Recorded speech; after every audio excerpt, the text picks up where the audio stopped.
Hello les amis, hello la famille, j'espère que vous allez bien. Moi je vais bien par la grâce de Dieu et aujourd'hui je suis très heureuse de vous retrouver à l'extérieur. Enfin, le printemps est arrivé et on profite un peu du beau temps, bien qu'il fait encore un peu froid. Et on profite du beau temps, en tout cas on a un peu de soleil et ça nous fait du bien, fini la neige. Donc là je peux tranquillement me balader dans la cour arrière. Donc je suis très heureuse d'être dans vos maisons. Moi c'est Sarah Mousson dit pour ceux qui ne me connaissent pas et pour les habitués de la page, je vous fais des gros bisous. Je vous remercie pour votre fidélité, vos partages au maximum, en tout cas votre soutien. Je suis vraiment heureuse de vous avoir. Vous faites partie de ma famille. On continue à monter, on partage, on like, on commente, on partage sans limite. Comme je vous ai dit, ici c'est l'information sur l'information fiable, la bonne information. Ici c'est pas du ho-ho, ici c'est pas du haha, mais ici c'est vraiment l'information fiable à 100%. Vous allez m'excuser maintenant du bruit, vous voyez, hein, chacun essaie un peu de faire des réparations, chacun essaie un peu de sortir ce qu'il avait caché pendant l'hiver. Donc il y a un peu de bruit, c'est pas chez moi, c'est les voisins. Donc aujourd'hui, je vais vous parler de la lettre d'invitation. Et oui, il y a beaucoup qui me demandent, je veux venir au Canada, la lettre d'invitation, on en parle, mais c'est quoi le modèle? Effectivement, que ce soit vous qui recevez la lettre d'invitation ou vous qui envoyez la lettre d'invitation, il y a un modèle précis et vous devez respecter certains critères concernant la lettre d'invitation. Alors, si vous ne respectez pas cela, ce qui va se passer, c'est que le gouvernement n'aura pas assez d'informations et ils vont refuser votre demande par rapport aux informations que vous mettez. Donc, il faut vraiment mettre les informations de votre côté afin que la personne que vous invitez puisse ne pas avoir des problèmes et que vous-même, vous n'ayez pas à refaire la lettre d'invitation. Surtout si vous partez chez un notaire pour pouvoir notarier la lettre, ça vous coûte, ça dépend en tout cas. Si vous-même vous avez rédigé la lettre, quelque chose qui est vraiment facile et je vais vous recommander. Tantôt, je vais vous montrer un modèle. On va partir dans mon ordinateur du côté de l'écran et je vais vous montrer un modèle d'une lettre d'invitation que moi-même j'ai déjà faite. Donc, c'est vraiment simple, c'est vraiment pas compliqué. Vous partez chez un notaire, vous partez chez quelqu'un, il va vous charger, je sais pas, 80 et quelques dollars. Pour certains, ce sont 18 dollars. Ça, c'est si vous-même vous avez écrit. Mais si c'est eux qui font le travail, je sais pas combien ils vont vous charger. Mais pour notarier, certains vont vous demander 50 dollars parce que vous avez déjà fait le grand travail. Ils vont juste vérifier. Mais pour d'autres, c'est vraiment 70 ou 80 ou ça dépend vraiment de chacun en fait. Donc à la base, la lettre d'invitation, ce n'est pas une garantie que la personne aura le visa. La lettre d'invitation, c'est juste pour prouver au gouvernement que la personne sera logée chez vous. Et également, il mentionne que ce n'est pas parce que vous avez fait la lettre d'invitation que vous êtes responsable de cette personne-là. En dehors de si vous mentionnez que vous êtes responsable de la personne, mais la lettre d'invitation ne fait pas ce que si la personne vient faire ces trucs ici bizarres et que vous, ça serait sur votre tête. Non. Vous avez fait l'invitation. Maintenant, si la personne fait autre chose, ça, c'est pas votre problème. Comme j'ai dit, à moins que la personne vit chez vous, vous aurez des comptes à rendre, mais sinon, vous n'êtes pas responsable de la personne. Donc, ça, c'est le premier point que j'allais souligner. Le deuxième point, lorsque vous invitez une personne, il faut d'abord vous assurer que vous avez la capacité d'inviter la personne. Le premier point à vérifier chez vous, c'est d'abord si vous êtes autorisé. Parce qu'il y a des statuts au Canada qui ne permettent pas de faire des invitations. Comme les demandeurs d'asile n'ont pas le droit de faire d'invitation, ceux qui ont le statut temporaire, on appelle ça la résidence temporaire, comme les étudiants, les visiteurs n'ont pas le droit de pouvoir inviter d'autres personnes, de faire une lettre d'invitation. Ceux qui ont le droit de faire des lettres d'invitation sont ceux qui sont au Canada, des résidents permanents ou des citoyens, ou ceux qui ont des statuts comme des personnes protégées. Quand tu es personne protégée, ça c'est un demandeur d'asile accepté. En ce moment-là, tu as la possibilité de faire une lettre d'invitation parce que tu es considéré comme un résident permanent, bien que tu n'as pas encore reçu ta résidence ou que tu as fait entrer ta demande. Donc en ce moment-là, tu ne peux pas parrainer peut-être les membres de ta famille. Oui, je sais pas trop, ça j'en parlerai. Mais tu peux, si tu es personne protégée, tu peux également faire une demande d'invitation. Ça, c'est le premier point. Donc, vérifier son statut au Canada. Le deuxième point, il faut aussi s'assurer que vous avez suffisamment, si vous dites que la personne sera à votre charge, que vous avez suffisamment des fonds, vous devez vérifier ça en fonction de le barème, le tableau de revenus que le gouvernement met sur le site. Donc, il y a des montants que le gouvernement met et ce sont des montants révisés. Je pense chaque année, je sais pas, il faut que je vérifie aussi, mais ce sont des montants vérifiés. Donc, par rapport à la COVID-19, 2019, il y a eu une baisse du montant. Je pense que l'année dernière, pour une famille de 4, c'était autour de 60 et quelques dollars par année. Mais cette année, ils ont baissé ça, je pense, à 55 ou 51 pour une famille de 4 personnes. Donc, ça dépend également du nombre de personnes que vous êtes dans ou dans votre résidence ou sous votre toit, le nombre de personnes que tu as à ta charge. Et le nombre également de chambres. Quand tu as un et demi par exemple et que toi tu veux inviter quelqu'un alors que vous êtes déjà en couple avec des enfants, en ce moment-là, il n'y a pas de chance vraiment que le gouvernement accepte. Donc, il faut que tu expliques le nombre de personnes, que tu as d'abord ton revenu, il faut t'assurer que tu as vraiment un bon revenu et si la personne est sous ta charge, ils vont te demander une preuve de revenu suffisante. Donc, moi, je vous conseille de ne pas faire l'erreur que beaucoup de gens font. Par exemple, de mettre juste la preuve d'emploi. Si vous avez la possibilité de mettre aussi le relevé bancaire, il y a suffisamment d'argent dans le compte, ça veut dire que vous avez réservé de l'argent compte épargne, vous avez réservé pour la personne qui arrive, c'est votre mère, c'est votre père, c'est votre frère, votre soeur, ça va mettre plus les chances de votre côté pour qu'on vous demande pas que vous n'avez pas montré suffisamment de fonds. Et puis, votre preuve d'emploi, en tout cas, mettez, vous allez m'excuser, il y a des petits insectes, je sais pas si ce sont des moucherons, je sais pas, qui sont en train de voler en même temps. Donc, il faut vraiment que vous puissiez mettre toutes les chances de votre côté. Comme j'ai dit, mettre les documents qui prouvent que vous avez suffisamment de fonds. Votre relevé, votre avis de cotisation, par exemple, de l'année précédente, votre relevé d'emploi, vos relevés bancaires, ce sont des preuves suffisantes dans la demande que vous allez envoyer à la personne, si la personne est à votre charge. Et vous devrez mentionner dans la lettre d'invitation le nom de la personne que vous invitez, sa date de naissance, la résidence. Donc là où la personne réside au pays, si vous c'est en RDC, au Congo-Brazzaville, au Tchad, je ne sais où, vous devez mettre son lieu de résidence et le numéro de téléphone par lequel la personne est joignable. Également, vous devez mettre vos références. Vous êtes en emploi, vous vivez à combien dans votre résidence, votre nom, votre prénom, votre date de naissance, en tout cas tous les renseignements. Comme j'ai dit, je vais vous montrer le modèle et par la suite, vous allez mettre que vous allez la date d'arrivée, la date de retour, c'est très important. Il faut le mentionner. Si vous mentionnez une date, comme vous dites que vous ne connaissez pas la date, ça va mettre vraiment des chances. Ça va pas mettre des chances de votre côté. Il y a beaucoup de chances qu'on vous refuse le visa. Donc, si c'est pour un visa visiteur, il faut vraiment préciser que la personne vient de telle date à telle date. Et également, vous allez mentionner dans la lettre d'invitation que vous allez mettre comme pièce jointe vos avis de cotisation, tout ce que vous allez mettre en fait, votre relevé d'emploi, votre relevé bancaire. Et puis la personne aussi, si la personne achète, ça c'est ce que la personne va ajouter, l'assurance maladie, ça c'est la personne qui va ajouter dans sa demande. Donc vous allez mettre toutes les informations vous concernant et concernant la personne. Le but du voyage aussi, il faut préciser dans la lettre d'invitation. Donc si la personne vient pour visiter les enfants, la personne vient pour la maladie, la personne vient pour quoi que ce soit, vous devriez en tout cas mentionner cela. Ça va mettre les chances de votre côté et du côté de la personne pour que la personne ait son visa. Et le dossier doit être complet, comme je vous ai dit. Donc, aujourd'hui, on parle plus de la lettre d'invitation. On va se retrouver du côté de mon écran pour voir un modèle de lettre d'invitation et également, en premier, ce que le gouvernement recommande. Et je vais vous montrer un modèle de lettre d'invitation. On se retrouve tout de suite de l'autre côté de l'écran. Hello la famille, alors comme je vous ai promis, on se retrouve du côté de l'écran, nous y sommes. Donc ici vous voyez, c'est sur le site officiel du gouvernement, comme je vous dis, nos informations sont 100% des informations sûres. Donc la lettre d'invitation. Parfois, lorsqu'une personne présente une demande de visa pour visiter le Canada, nous lui demandons de nous remettre une lettre d'invitation d'un parent ou d'un ami au Canada. Donc, on dit parfois, ce n'est pas obligatoire. La présentation d'une lettre d'invitation ne veut pas dire qu'ils vont vous délivrer nécessairement un visa. C'est ce que je vous ai dit tantôt. Les agents des visas doivent faire une évaluation du demandeur pour s'assurer qu'il satisfait aux exigences de la loi sur l'immigration. Donc, renseignement à l'intention de la personne qui rédige la lettre d'invitation.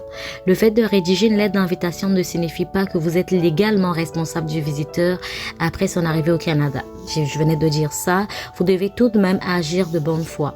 Vous devez dire la vérité et prévoir tenir les promesses que vous faites dans la lettre. Donc, ça veut dire aussi que la personne est quand même responsable.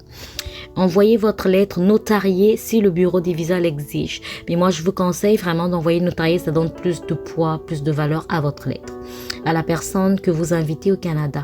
Votre votre visiteur doit ensuite présenter cette lettre à l'ambassade ou au consulat du Canada lorsqu'il soumet sa demande de visa de résident temporaire. Vous devez inclure les renseignements suivants au sujet de la personne invitée. Donc, le nom de la personne que vous invitez au complet. Donc, son nom et prénom, tous ses noms et prénoms qui figurent dans son passeport, sa date de naissance, son adresse et numéro de téléphone, le lien, voilà, j'avais oublié ça, le lien avec vous. Donc, si c'est un ami, un parent, vous devrez signifier ça. Le but du voyage, la durée du séjour prévu au Canada. Donc là, comme je vous dis, c'est recommandé, il faut mettre la date d'arrivée et la date de départ. L'endroit où la personne habitera et comment elle payera ses dépenses. La date du départ prévu, donc c'est comme j'ai dit ici, dans la durée, vous devrez dire exactement c'est pour 6 mois, que c'est pour 6 mois la date prévue du départ, donc l'arrivée et le départ. Vous devriez inclure les renseignements suivants sur vous-même. Donc là-bas, on était sur la personne et là, on est sur vous-même. Nom au complet, votre date de naissance, l'adresse et le numéro de téléphone au Canada, titre du poste, ça veut dire que ici, vous travaillez où? Si vous êtes un citoyen canadien ou un résident permanent. Copie d'une attestation de votre statut au Canada, par exemple un certificat de naissance. Si vous êtes né au Canada, une carte de citoyenneté, si vous êtes un citoyen naturalisé, une copie de votre carte de résident permanent ou une fiche d'établissement IMM 1000 si vous êtes un résident permanent. Donc là, si vous avez un statut, comme je vous ai dit, une personne protégée également, vous pouvez juste inclure ça. Renseignements sur votre famille, donc ça s'arrête pas là. Comme le nom et la date de naissance de votre époux ou votre épouse et les enfants à votre charge. Ces renseignements sont obligatoires dans le cas d'une demande de super visa. Donc là, c'est pour super visa, c'est pour les parents et les grands-parents. Vous devez mentionner le nom des personnes qui y vivent sous votre toit également et les personnes à charge. Nombre total de personnes vivant dans votre domicile, y compris les personnes parrainées, donc le parrainage est encore en vigueur. Ces renseignements sont obligatoires dans le cas d'une demande de super visa pour parents et pour grands-parents. Pour les super visas parents et grands-parents seulement, si c'est pour les parents et les grands-parents, vous devriez aussi fournir une promesse écrite et signée du soutien financier que vous accordez à vos parents, aux grands-parents, pendant tout leur séjour au Canada. Une preuve indiquant que votre revenu est égal ou supérieur au seuil du faible revenu. Donc, je vais peser dessus, vous allez voir un peu le seuil établi pour le nombre de personnes à votre charge, y compris vos parents ou grands-parents. Cette information est donnée à titre indicatif. Donc, on va rentrer ici pour voir le seuil. Donc, ici, vous voyez le tableau financier. Le tableau financier, c'est en vigueur depuis le 1er janvier au 31 décembre 2020. Votre petit enfant peut utiliser l'échelle des revenus suivants afin d'évaluer sa capacité à répondre aux exigences financières. Donc ici, on parle de si vous êtes à deux, un couple. Donc vous voyez le montant est là, le revenu annuel. Ok. Donc si vous êtes par exemple 4 personnes. Ici, vous voyez, on demande 48 167 que vous devrez avoir un minimum annuel. Donc, si vous gagnez 50 ou 70, c'est déjà supérieur. Donc, vous pouvez inviter quelqu'un pour que ça fasse une 5e personne. Donc, si vous êtes à 5, également, les montants changent. Et on dit ici, si plus de 7 personnes, pour chaque personne supplémentaire, vous devrez ajouter 6 985 $. Donc, si là, vous être déjà 7, quand vous arrivez à 7 ici, vous devez avoir au moins 68 598 $ par année. Ça, c'est votre revenu. Et si vous êtes plus de 7, vous devez ajouter 6 985 $ de plus et totaliser pour voir combien il vous faut par rapport au nombre de personnes. Donc ça, c'est un tableau à titre indicatif qui vous permet de montrer, ça c'est le seuil de faible revenu, donc la taille de l'unité familiale, et on vous montre également ici. Donc, Voilà un peu l'image de ce que vous devriez avoir quand vous invitez par exemple vos parents et vos grands-parents. Ça, c'est pour une demande d'invitation. Il faut préciser tout ça et une promesse écrite que vous allez prendre en charge son séjour ou leur séjour et également une preuve de revenu. Une preuve de revenu, comme je vous ai dit, ça peut être un avis de cotisation, ça peut être votre preuve d'emploi, ça peut être également comment on appelle ça, le relevé, combien vous gagnez là, le relevé bancaire que vous pouvez mettre. On dit que vous devrez rédiger vous-même la lettre d'invitation. Vous voyez, certains bureaux de visa pourraient demander qu'un notaire public certifie votre lettre. Donc, c'est pour ça que je dis, il vaut mieux certifier, comme ça, vous n'aurez pas à avoir des problèmes juste pour ça. Donc, voilà un peu la lettre d'invitation. Et je vais vous montrer un modèle. Mais moi, j'ai pas, je sais pas si c'est dans mon ordinateur. Donc, ici, par exemple, on voit un modèle de lettre d'invitation. J'espère que ça va s'ouvrir, hein. Parce que j'ai pas, malheureusement, sur mon ordinateur, il faut que je rentre. Mais là, je suis en train d'utiliser mon cellulaire. Donc, j'essaie de vous montrer un modèle de lettre d'invitation. Ok, je vais essayer de rentrer. Donc, les amis, j'ai pu trouver un modèle. Donc, vous voyez ici, par exemple, je mets la ville et je mets la date en haut. Et puis là, je mets mon nom, je mets mon adresse. C'est vraiment pour juste à titre indicatif, donc j'ai mis n'importe quoi. Donc vous mettez l'adresse. Et puis là, je mets objet, je mets lettre d'invitation. Donc je souligne moi, virgule, Madame Moussondi Sarah Divine, citoyenne canadienne, demeurant au, je mets le numéro de là où je réside, invite par la présente ma mère, née le, je mets une année pour une période de, comme on a dit, il faut mettre la période, donc 6 mois, date prévue du voyage, je mets la date le 2 mai 2022, par exemple, au 1er décembre 2022, je mets le numéro de téléphone de ma mère, je mets qu'elle habite à, et puis je mets l'endroit, ça c'est l'adresse, et puis je mets par exemple en France, à venir m'assister, donc la raison du voyage, le but du voyage, à m'assister, donc je mets ici raison du voyage. Par exemple, là j'ai mis pour le rétablissement et à prendre soin de mes 2 enfants. Donc là je précise déjà de manière indirecte que j'ai 2 enfants qui vivent avec moi. Je mets les âges des enfants étant seule avec mon mari. Donc là je précise qu'il y a moi et mon mari et les 2 enfants. Entre tous les rendez-vous médicaux, parce que j'ai dit qu'elle venait pour m'aider. Si tu es enceinte, tu dis par exemple que tu es enceinte et que tu as besoin de soutien. Et étant dans l'incapacité de prendre soin de moi et ma famille à 100%, j'ai vraiment besoin d'aide jusqu'à mon rétablissement. Donc là, vous comprenez que j'ai mis que le but du voyage, par exemple, c'est pour m'aider parce que je m'étais par exemple dans une condition de maladie. Je m'engage à prendre en charge toutes ces dépenses de logement, donc ça prouve qu'elle sera logée chez moi, de nourriture que c'est moi qui vais m'en charger, et également d'assurance maladie privée. Donc là, je dois mettre également la preuve que j'ai payé l'assurance privée. Le transport et autres la concernant. Donc j'ai mis, on a dit qu'il faut prouver que vous deux, vous avez un revenu, que tu as un revenu, et le poste. Donc je mets car mon mari et moi travaillons. Donc moi en tant que, là je mets poste pour que vous puissiez comprendre. Donc si tu es par exemple agent administratif, tu travailles à la banque, tu es agent financier, tu mets pour la compagnie, tu mets le nom de la compagnie, et mon mari en tant que, là on met également le poste et pour telle compagnie. Donc là maintenant je précise que j'assure son retour en France le 1er décembre 2022 après son séjour autorisé, car ma mère, je précise que l'attachement, parce qu'ils vont demander une preuve d'attachement pour son pays, je précise que c'est une femme au foyer et puis qu'elle est entrepreneur, donc elle a ses propres business et qu'elle est mère également d'un enfant qui est mineur qui a besoin d'elle. Elle est grande-mère de plusieurs petits-enfants en France, donc elle a plusieurs responsabilités. Si je mets là au Congo par exemple, qui requiert son retour dès la fin de son séjour au Canada. Donc je vous prie, madame, monsieur, de prendre en considération ma requête. Veuillez trouver en pièces jointes nos documents. Donc là je mets la preuve d'emploi, je mets la preuve de citoyenneté, je mets le relevé de paie, je mets le relevé de banque, je mets le certificat médical, je mets l'assurance maladie, je mets la réservation du billet aller-retour, et je mets qui sera confirmé dès l'obtention du visa pour le préciser, et je mets quelques documents de preuve d'attachement à son pays. Donc, ce qui prouve qu'elle a des attachements et qu'elle va repartir. Donc là, je mets mon nom en bas et je mets ma date de naissance et je mets mon numéro de téléphone. Donc ça, c'est juste pour vous montrer une image. C'est pas la lettre que j'ai faite ou la lettre que je vais faire, mais c'est une image de la lettre, de ce qui doit être mis et ce qui ne doit pas être mis dans la lettre.